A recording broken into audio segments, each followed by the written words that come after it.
Hey guys, Benito here. I'm going to be giving you episode 2 of the last Palmas career mode on Fifa 18. So we start off here just selling one of my backup strikers that I thought would never get a chance in the team, because he's just not high enough rated and he's a bit too old for my liking, and he just doesn't really fit the system. So I'll speed this up here, but basically we sell him off to Milan for about 5 million I believe, which is a pretty good deal in my opinion, as he wasn't going to be used and there's no point having him at the club if he's not going to be used. But we're about to go into our game against Stoke. I decided to sim the rest of the pre-season as it didn't really mean much, and I think, yeah, we come out of a win here, 3-1 I think. Yeah, 3-1 victory, Jonathan Vieira getting a hat-trick. As I said, he'd be influential. But yeah, I decided not to play any more of these pre-season games until the final if we got there. And it seemed to work out better than when I was actually playing them. And you see we're going against West Brom here, and a comfortable 4-0 win is in the bag. Again, Vieira getting 2 goals. And honestly, I don't know why we perform so well in pre-season when I sim them, but when we play them, I just lose. Like, you'll see later on the cheese that comes with this game. I mean, obviously I was adapting. This is about my 5th game or something when I actually play. I mean, here we have a game against Werder Bremen, I believe in the semi-finals, and I thought maybe we would lose, but it's another 2-0 victory. So we're keeping up with these victories, which is what we like to see.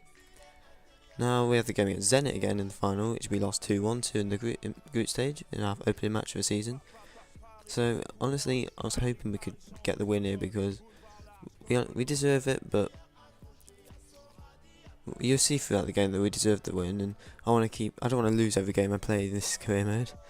So I go in with high hopes and expecting to win, as you know, you want to pick up the first bit of silver at the start of the season.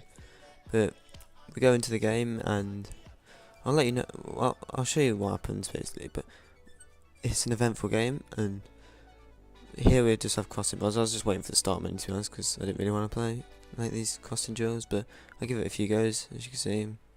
Yeah, it's pretty basic. They need to do more of these opening things because they're just really boring, some of them. Here we go. We go into the European International Cup final at Old Trafford. Last part was against Zenit. As I said, I kept with the old camera roll from the last episode, which I thought, oh, this will be good. And I just saw that's a quick kick-off, which you can do by pressing left trigger, I believe, when you've got the kick-off, and the player will run to it and you can go on the attack straight away. But here is just nothing really comes to it. Defender clears, and big on this. But here Halilovic is through, and honestly I was celebrating before it's already went in. Like, I thought that went in, but it was just inches wide of the post. So obviously we could have capitalised on that and got an early lead, but unfortunately Halilovic just put it wide. And here we go. I give away a penalty. And at first I was like, oh, that was not a penalty, but after looking at it back, clearly, if you hold B in this game, you can do a powerful tackle, and I did a powerful tackle there and missed the ball. But so it comes to take the penalty, and there seems to be a thing with him going right, so I decided to go right, and it's a great save, to be honest, for my keeper, who I was planning on replacing, but a good save like that, saving the penalty, keeping us in the game. And here is just some really poor defending by me. Lets him have space, and bang, it's a lovely shot into the top right. Unfortunately, I'm 1-0 down again, 20 minutes gone, and I was chased the rest of the game, and honestly I was annoyed at myself for this because it takes a deflection as well. So if that deflection hadn't been taken, it wouldn't have gone in, which is annoying. But here we go again, Jonathan Vieira just before half time and puts it wide. I thought that was going to go in again. We're not capitalising on these chances. But yeah, we go up to half time 1-0 down against Zenit, and honestly I was pretty comfortable with the team. I thought we would be in this battle, as we were towards the end of the half. We were the better side, and here you'll see we play a lovely bit of ball going from Vieira, plays it, then this lovely chop from Tana, and then it's a lovely finish, and I was pretty happy with this goal. Like, it was deserved at this point. We've been chasing the game, and I expected us to get back in it, and it's a lovely turn, and then a beautiful finish into the bottom right. Here we go again, we've got another angle of it. I was pretty proud of myself with this. But yeah, it's a great finish, and we go back out 1-1. So here again, poor defending by me. Gets past the defender way too easily, and I thought this was offside at first. But you'll see later on that Lemos is keeping him onside, and I was pretty livid at this point because I thought it was offside as it looks here, but you can see Lemos just keeping him on. I skipped the replay because I was annoyed, and normally I will try and watch them. But here we had a few chances at the end, but I couldn't capitalise it on Zenit win the cup. So unfortunately we leave pre-season with no trophy, but we did get a runners-up medal, I guess you could say, which isn't bad, but I would have liked to get a trophy. So now I was just planning on trying to sign a striker because I realised that Caleri, who I believe yeah, here we go. I'm going to sell Caleri now because he honestly just it wasn't working out with me, and he's literally just signed for the club as well, which is I should have probably sent him out on loan or something, but I decided just to get rid of him because I needed funds to bring in a better striker. So as you can see, I just straight up accepted it. I couldn't be bothered to negotiate it. But here you can see I decided to bring in a striker, and I look at Ahmed Musa from Leicester. I signed him on my FIFA 17 last Palmas career mode, and he was a beast to it. And if I remember correctly, he was reasonably cheap, so I wasn't too worried about the financial side of this. So I offer, I believe, 14 million or something, and I'm pretty happy with that. I think it's a fair price considering his worth. And I think, yeah, I offer 13 million here, and I'm pretty sure they offer about 14.1 or something, so I'm just happy to accept it because it's not that much, and I'm pretty happy to get Musa. He's 25, so he's still got time to grow as well, which is great. And he's got the pace, he's pretty strong, and I thought it'd just be what we need because this Las Palmas team lacks pace in my opinion up front, and someone like Ahmed Musa would fit in perfectly. So here we go to negotiate the contract, and I was hoping I had enough funds because I was pretty tight for funds at this point, but I was just going to hopefully have enough, and as you can see, he's just wanting the important squad role, and I was happy to give him that, considering he will be a starter pretty much every game, and I really hope he doesn't get injured, otherwise I'm probably going to have to recall Sergio Araujo. But as you can see, the deal's going pretty well so far. Just trying to discuss like contract. I think they wanted some kind of release clause on him, but I really didn't want to have him sell after a certain year. Like here, I offer him a 4-year. I was debating a 5-year, but oh no, I goes for 3-year in fact. I was debating a 4-year, I think, but I decided to keep him for 3 because by then I will probably have some more funds, so I could probably in like a different strike or something. But here they wanted a 33 million release clause, but I really wasn't happy with that because that just means someone could just snatch him if he has a good season. I really want to give a striker for the whole commitment, to be honest, because he could end up being a club legend. And here I'm thinking, do I add a higher release clause? But I think in the end I do cancel it because I didn't really want one. Yeah, as you can see, denied release clause. And I was really annoyed that Kevin Prince Boateng unfortunately left due to personal reasons. I thought maybe I can play him at like a cam and have Vieira up front, but because I lack actual strong midfielders but passing, I had to play Vieira at centre mid, so I had to really bring in a striker. I was maybe bringing in right mid as Tana can be inconsistent and has got very low stamina. Here I decided to add a bonus, but I had no funds really, so it wasn't really that much. So I have from $1 million to score 10 goals or something, which I believe is fair. I mean, I was just trying to get him in the club at this point. So as you can see, the deal's going well. I think we just need to discuss the wage. Yeah, they wanted 60,000, so I was like, oh, that's fine. And I was happy to finish the deal. We finally signed a player. Ahmed Musa is now a Las Palmas player. He'll be taking a number 9 shirt, which you'll see shortly after the little cutscene where you see the player announced, as I'm about to show you. So yeah, Ahmed Musa is now my main striker, and it is a lone striker thing, but I believe I might change the partnership, I'm not too sure. But obviously coming up to, as you can see here, it says Jonathan Vieira is player of the competition, which I wasn't surprised, he's got about 8 goals, isn't he? And here you'll see, as I click on it eventually, Ahmed Musa, yep, here we go, Ahmed Musa is signed.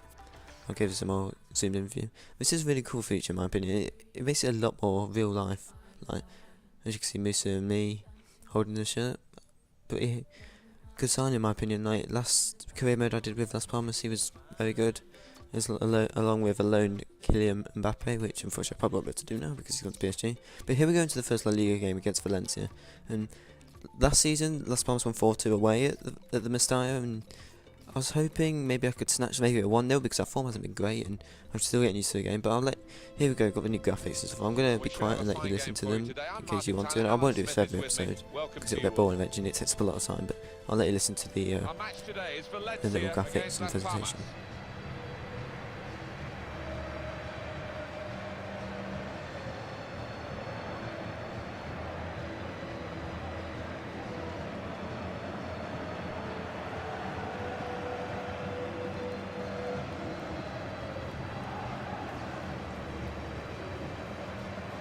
When you're a forward and you come into a new club, you know from your own experience, Alan, you want to make a good start. Here's his chance. It's his start today. Yeah, a goal here would certainly help his cause. It would relax him. You don't want to go 3, 4, 5 games not having found the back of the net. One area I know they've been concerned about is difficulties from balls into the penalty area. They need somebody to head them away, and here we are with the new signing. Yeah, he's a player that likes to attack the ball. He doesn't shy away from the physical side either.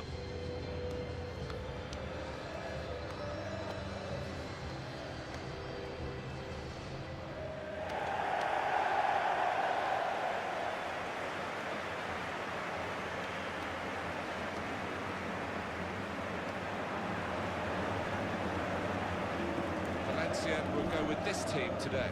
Neto starts in goal, and up front is Simone Zaza.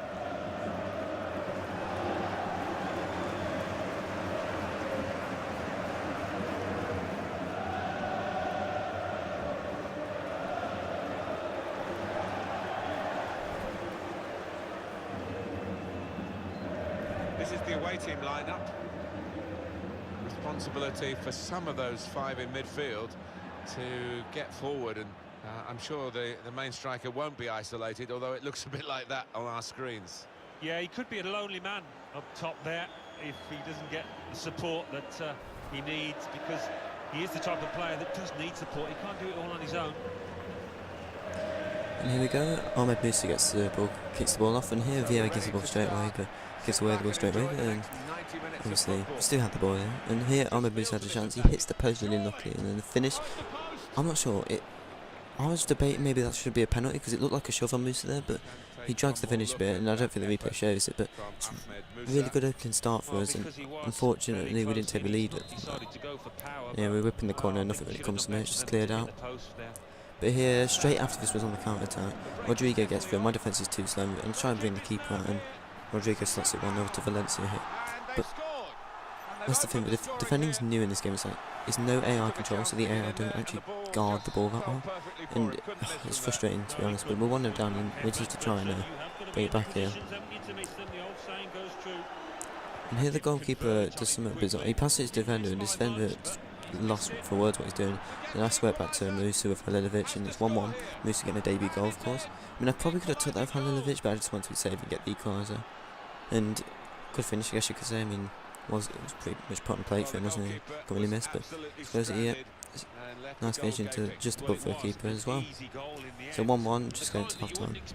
And I was pretty happy at this, and then, as you can probably predict what happens next, straight after, Zaza gets through, mugs off from the defender, poor defending, it's 2-1 to Valencia. And obviously, I was mad again because it's my poor defending that's cost us this game so far. We're going to half time at 2-1 down, which seems to be a pattern. We seem to be losing half time, as you can see here. We go to half time, 2-1 down. Which hopefully, I was hoping we could improve in the second half because the football hasn't been that bad. We've just been really poor defensively. So as you can see, we go 1-1, 2-1, sorry, 2-1 down. We've only had one shot or something, but I changed the formation because I'm thinking this 4-1-4 of it is not working out. So I decided, let's stick Vitolo. No, I put Vieira up front with Vitolo, with Musa, and I tried that. And this formation, I believe, changed into 4-4-2 because it's much more holding and defensive-wise, considering how lacklustre our defence has been recently. And if we had more funds, I'd bring more people in. But surprisingly, nothing happens this half. We managed to hold on for a 2-1 loss, unfortunately.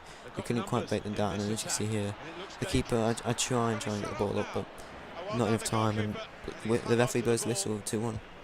So unfortunately we lose our first opening game, but we've got to bounce back in this Atletico game, and you'll see in the Sam and FIFA 18 Twitter that I commented on that, so be sure to tweet at him. But we just need to adjust our defensive stuff for the Atletico game, as we've just not been good enough, and hopefully that'll be in the next episode, which I believe will come out on maybe Tuesday or Wednesday. Thank you for watching, and I hope you enjoyed. Be sure to like and subscribe.